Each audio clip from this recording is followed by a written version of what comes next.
Chloe. Ito yung aso ng apo kong isa. Yan, yung panganay na apo. Ito yung binili niya yung kanyang alaga. Ay, ito, oh, si Chloe. Chloe! Ayan. Ito yung ginagawa naming baby dito sa bahay. Ayan. Ang cute nitong aso na to, oh, tingnan niyo. Ang liksi-liksi. Ayan. Binili nung apo ko, hindi ko alam kung magkano niyang binili. Ang cute-cute, oh. Chloe! Chloe! Dito. Dito. Ayan. Gusto niyang bumaba dito sa kanyang higaan. Ayan.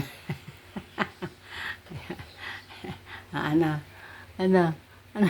Ganyang mata mo. Ganyan yung mata mo. Chloe. Chloe. Kahit maliit siya, ang liksi-liksi niya. Sige, baba ka dito. Baba. Yan, tingnan niyo yung ka-cute nitong aso na to. Ayan, Chloe. Hindi mo pwedeng kainin yan. Uy. Ayan. Dog food yung ano niya, kinakain niya. Ayan.